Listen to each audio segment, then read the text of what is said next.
నమస్తే, welcome to view point. నేను సిరిసాగర్. ఆ ఉపగ్రహాలు కూలితే ఏమవుతాయి? ఎలాన్ మస్క్కు చెందిన స్పేస్ ఎక్స్ సంస్థ స్టార్లింక్ ప్రాజెక్టులో భాగంగా మోహరించిన ఓ ఉపగ్రహం అదుపు తప్పింది. ఈ శాటిలైట్ పేరు స్టార్లింక్ 35956. భూమి నుంచి 418 కిలోమీటర్ల ఎత్తులో ఉన్నప్పుడు ఇందులో సాంకేతిక సమస్య తలెత్తింది. ఇది త్వరగా పడిపోతూ భూమి వైపునకు దూసుకొస్తోంది. మరి ఈ ఉపగ్రహంతో ప్రమాదం పొంచి ఉందా? స్టార్లింక్ ప్రాజెక్టును 2015లో స్పేస్ ఎక్స్ ప్రారంభించింది. ఇంటర్నెట్ సేవల కోసం నిర్మించిన వేలాది ఉపగ్రహాల సమూహం ఇది. ప్రపంచవ్యాప్తంగా హై స్పీడ్ ఇంటర్నెట్ను అందించడం, ముఖ్యంగా గ్రామీణ మారుమూల ప్రాంతాలకు సేవలు అందించడం దీని ప్రధాన లక్ష్యం. ఇందులో భాగంగా భారీ సంఖ్యలో ఉపగ్రహాలను అంతరిక్షంలోకి పంపుతోంది. తొలి దశలో 12,000 వరకు పంపాలన్నది సంస్థ ప్రణాళిక.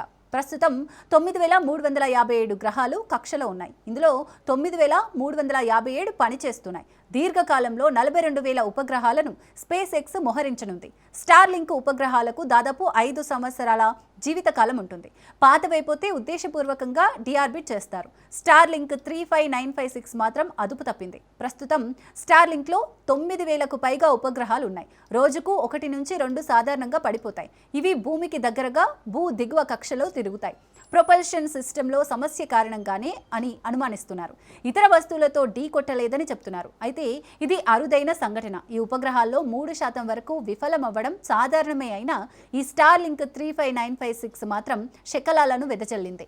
అంటే అంతరిక్షంలోకి చెత్తను విడుదల చేసింది. ఈ శకలాలతో అంతరిక్ష పర్యావరణానికి పెద్దగా హాని కలగదంటోంది స్పేస్ ఎక్స్. శాస్త్రవేత్తలు అదే మాట చెప్తున్నారు. భవిష్యత్తులో వీటిని భారీగా మోహరిస్తే మాత్రం రిస్క్ శాతం పెరిగే అవకాశం ఉందని హెచ్చరిస్తున్నారు. ఇంటర్నేషనల్ స్పేస్ స్టేషన్కి అయితే ఎలాంటి ప్రమాదం లేదు. ఎందుకంటే ఈ ఉపగ్రహం ISS కంటే తక్కువ ఎత్తులో ఉంది.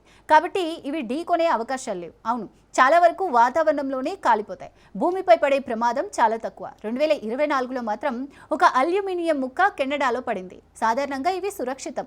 సమస్యను తీవ్రంగా తీసుకుంటున్నామని చెప్తోంది. ఒత్తిడి పెరగడం లేదా ప్రపల్షన్ విఫలమవడం వలన ఈ ప్రమాదం జరిగి ఉంటుందని చెప్తోంది. ఉపగ్రహం నుంచి కొన్ని శకలాలు విడుదలయ్యాయని, అవి నెమ్మదిగా కదులుతున్నాయని చెప్తోంది. ఒకసారిగా ఉపగ్రహం 4 కిలోమీటర్ల కిందకు తీసుకొచ్చిందని పేర్కొంది. వారం రోజుల్లో భూ వాతావరణంలోకి వచ్చి కాలిపోవచ్చని వెల్లడించింది.